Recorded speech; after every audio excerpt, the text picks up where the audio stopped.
প্রিয় দর্শক, আসসালামু আলাইকুম। একই সাথে সাজ্জাদ কাদেরের প্রীতি এবং শুভেচ্ছা নিন। এই মুহূর্তে আমি আপনাদের সামনে কথা বলতে এসেছি। আওয়ামী লীগ ছাড়া সবাই শেখ হাসিনার পদত্যাগ চেয়েছিল জুলাই। এই প্রসঙ্গটা নিয়ে আপনাদের সামনে কথা বলবো।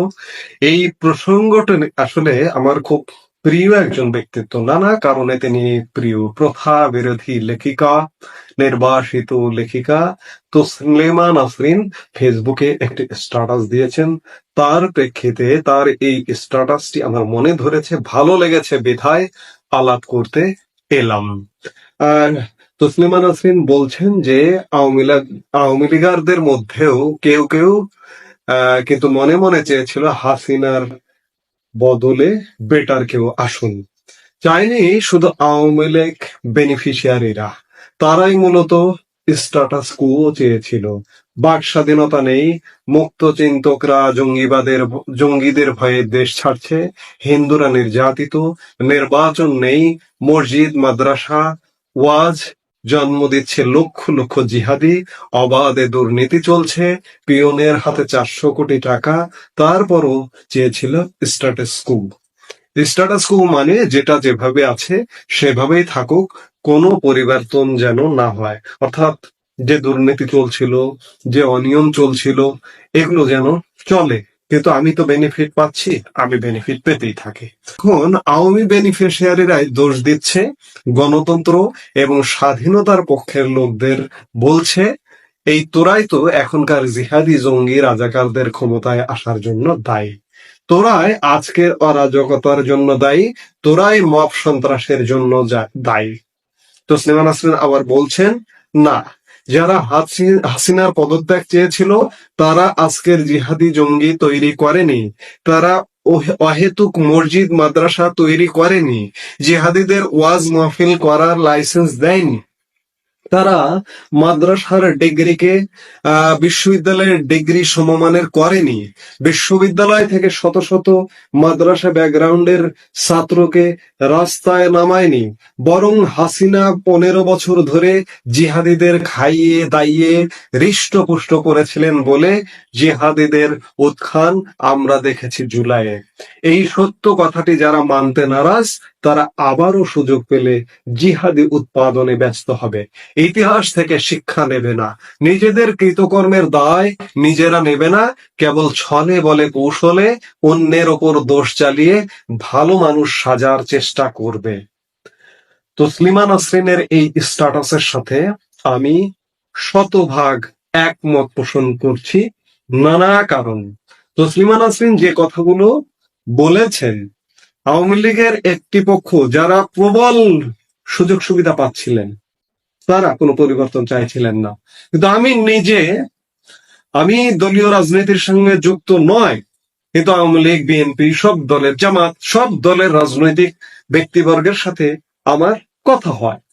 কথা হবার জায়গা থেকে আওয়ামী লীগ যখন ক্ষমতায় ছিল, তখন আওয়ামী লীগের পদধারী বহু নেতারও কাছ থেকে আমি শুনেছি, যারা সৎ, নিষ্ঠাবান, ভালো, এই অন্যায় অপকর্মগুলো মানতে পারছিলেন না, তারা বলছিলেন যে আওয়ামী লীগের পতন অনিবার্য এবং পতন হওয়া উচিত।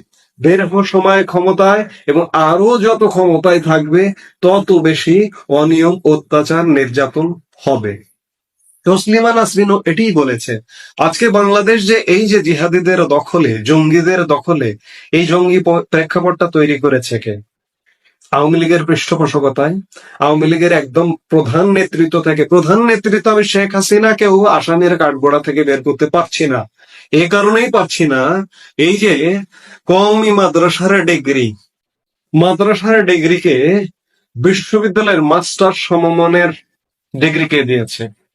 মসজিদের কথা বলেছেন তসলিমা নাসরিন, তিনি যেহেতু নাস্তিক, তিনি ধর্মকর্ম করেন না, তিনি তার পয়েন্ট অফ ভিউ থেকে বলেছেন মসজিদ যেহেতু 92% মুসলিমের দেশ বাংলাদেশ, মসজিদ প্রয়োজন আছে, যদিও এই অন্তর্বর্তীকালীন সরকারের পক্ষ থেকে মসজিদের কথা অপ্রয়োজনীয় বলা হয়েছে, অপ্রয়োজনীয় মসজিদ নির্মাণ করা হয়েছে, সেখানে ধর্মের নামে যারা রাজনীতি করেন তারা কিন্তু প্রতিবাদ করেন। প্রেস সচিব শফিকুল আলমী বলেছেন মসজিদ প্রয়োজন আছে, কিন্তু প্রয়োজনের অতিরিক্ত নয়।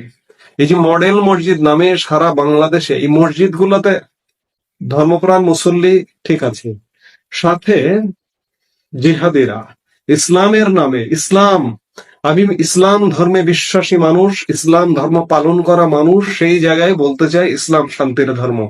ইসলাম প্রতারণা করতে বলে না, ইসলাম সন্ত্রাস করতে বলে না, ইসলাম অশান্তি সৃষ্টি করতে বলে না।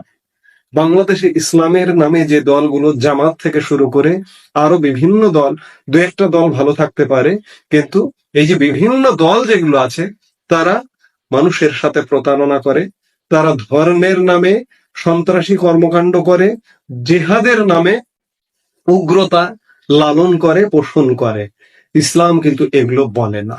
এই যে মসজিদ মাদ্রাসার বিস্তার, ব্যাঙের ছাতার মতো প্রয়োজনের অতিরিক্ত মাদ্রাসা, প্রয়োজনের অতিরিক্ত মসজিদ, মানে সারা বাংলাদেশে একটা জঙ্গিতন্ত্র, জিহাদি তন্ত্রর একটা উর্বর ভূমিতে রূপান্তর করেছে কে? আওয়ামী লীগ। আওয়ামী লীগের পৃষ্ঠপোষকতায় আজকে হঠাৎ করে বলা হচ্ছে যে জঙ্গিরা ডাক দিয়ে আওয়ামী লীগের পতন ঘটিয়েছে। প্রেক্ষাপটটা তো আওয়ামী লীগ তৈরি করেছে। আজকে যদি সেই আওয়ামী লীগ যদি আবার ফিরে আসে, আওয়ামী লীগ ফিরে আসলে কি হবে? আবার সেই একই অবস্থা হবে, মানে অ্যাজ ইট ইজ পরিবেশ থাকবে। আমরা কি সেই পরিবেশ চাই? এ কথা সত্য যে জুলাই আওয়ামী বেনিফিশিয়ারি ছাড়া আওয়ামী লীগের যারা একদম আওয়ামী লীগের পদধারী এমন মানুষও আওয়ামী লীগের অবসান চেয়েছিল। এই নষ্ট সমাজ থেকে কষ্ট পেতে পেতে তারা অবসান চেয়েছিল। সেই আওয়ামী লীগ যদি আবার ফিরে আসে, ভয়ঙ্কর পরিণতি হবে। আমরা বরাবরই বলে আসছি, সেই আওয়ামী লীগের চেয়েও বর্তমানে যে রাজনৈতিক দলগুলো আছে, বিএনপি, জামাত, এনসিপি, আরো ভয়ঙ্কর কর্মকাণ্ড করছে। কেন করছে? এই প্রেক্ষাপট কে তৈরি করেছে? আওয়ামী লীগ তৈরি করেছে। আওয়ামী লীগ কোন রকমের জোড়াতালি দিয়ে আওয়ামী লীগ তাদের দলটা পরিচালনা করেছে, জোড়াতালি দিয়ে দেশটা পরিচালনা করেছে, যার দরুন আজকে এত বড় প্রতাপশালী, গত বছরের 5 আগস্টের আগেও, গত জুন জুলাই মাসেও আওয়ামী লীগকে যে প্রতাপশালী দেখা গেল, কিংবা গত জানুয়ারি যে 7 জানুয়ারি যে নির্বাচনটি হয়েছিল, সেই সময়ও আওয়ামী লীগের যে প্রভাব দেখা গিয়েছিল, সেগুলো আসলে সত্যিকার অর্থে আর্টিফিশিয়াল আর্টিফিশিয়াল প্রভাব। আজকে আওয়ামী লীগের পতন হয়েছে প্রায় 1 বছর। আওয়ামী লীগ যদি জেনুইন আওয়ামী লীগ থাকতো, আওয়ামী লীগ যদি সত্যিকারের প্রতাপশালী আওয়ামী লীগ থাকতো, আজকে এতদিনে আওয়ামী লীগ পূর্ণ ক্ষমতা নিয়ে বেরিয়ে আসতো। কেন বেরিয়ে আসতে পারছে না? আওয়ামী লীগ ভেজালে ভরে গিয়েছিল। খাঁটি মানুষ, খাঁটি আওয়ামী লীগ পাওয়া এক প্রকার দুষ্কর হয়ে গিয়েছিল। আজকে তসলিমা নাসরিনের সাথে আমি একদম একমত। তাকে তসলিমা নাসরিনকে কেউ কখনো বলে যে তিনি আওয়ামী লীগ বিরোধী, কেউ কখনো বলে বিএনপি বিরোধী। অর্থাৎ আপনি যদি সঠিক কথা বলতে যান, ন্যায় কথা বলতে চান, আপনি আওয়ামী লীগের বিরোধী হয়ে যাবেন, আপনি বিএনপির বিরোধী হয়ে যাবেন, আপনি জামাতের বিরোধী হয়ে যাবেন, আপনি এনসিপির বিরোধী হয়ে যাবেন, হয়ে যান, কিন্তু আপনি সঠিক কথা বলুন। তসলিমা নাসরিনের স্ট্যাটাসের সাথে আমি পূর্ণ একমত যে আজকের এই প্রেক্ষাপট তৈরির পেছনে দায়ী আওয়ামী লীগ। আওয়ামী লীগের বোধোদয় হতে হবে, বোধোদয় হয়ে শুদ্ধ হয়ে আওয়ামী লীগকে ফিরতে হবে। আওয়ামী লীগের ফেরার সব রাস্তা কিন্তু অনেকটা পরিষ্কার। যারা জুলাইয়ে আওয়ামী লীগের পতন চেয়েছিল, তারা আজকে বলছে, মনে প্রাণে বলছে, আওয়ামী লীগাররা তো বলছেই, সৎ আওয়ামী লীগাররাও বলছে, এমনকি যারা কট্টর আওয়ামী বিরোধী তারাও আজকে বলছে ছেড়ে দে মা, কে দে বাঁচি, আর মেনে নেওয়া যাচ্ছে না, আর সহ্য করা যাচ্ছে না।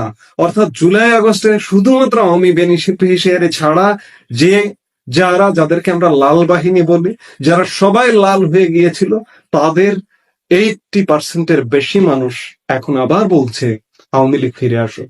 কিন্তু কোন আওয়ামী লীগ ফিরে আসুক? সেই আওয়ামী লীগ যেন না ফিরে আসে। দুর্নীতিবাজ, দুর্বৃত্তবাজ এবং ধর্মের নামে উন্মাদনা সৃষ্টির পথ তৈরি করে দেওয়া, ধর্মীয় গোষ্ঠীর সাথে আপোষ করা, সেই আওয়ামী লীগ যেন ফিরে না আসে। জিহাদিদের সাথে আপোষ করা, সেই আওয়ামী লীগ যেন ফিরে না আসে।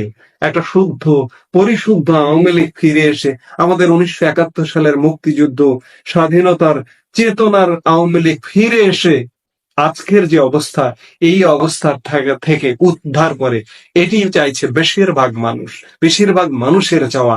কিন্তু আওয়ামী লীগ কি এটি করতে পারবে? আওয়ামী লীগের কি আত্ম উপলব্ধি হবে? জেনুইন আওয়ামী লীগকে খুঁজে পাওয়া যাবে?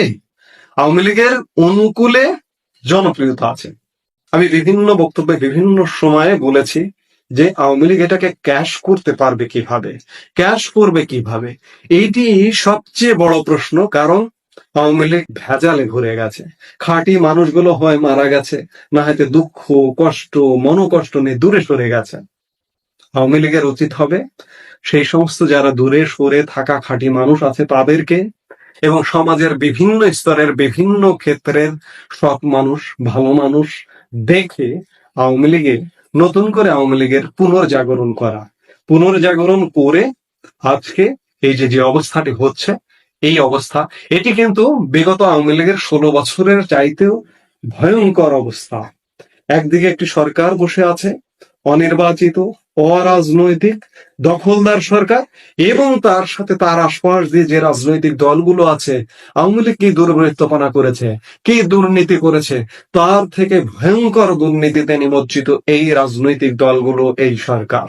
সেই জায়গায় আওয়ামী লীগ যেহেতু ব্যাকফুটে আছে, আস্তে আস্তে সংগঠিত হয়ে ফিরে আসাটাই বাংলাদেশের মুক্তির একমাত্র পথ হতে পারে।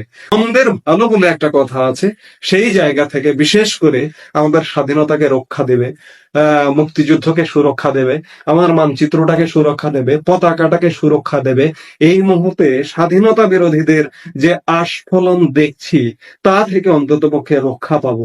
সেই জায়গা থেকে বাংলাদেশের বেশিরভাগ স্বাধীনতাকামী মুক্তিকামী মানুষ প্রত্যাশা করে যে আওয়ামী লীগ শুদ্ধভাবে ফিরে আসুক। এই মুহূর্তে এ পর্যন্তই। সবাই ভালো থাকুন, সুস্থ থাকুন। আমাদের ভিডিওগুলো নিয়মিত পেতে সাবস্ক্রাইব করুন Sajjad Kadir and the Legends YouTube channel এবং লাইক কমেন্ট শেয়ার করে সাথে থাকুন।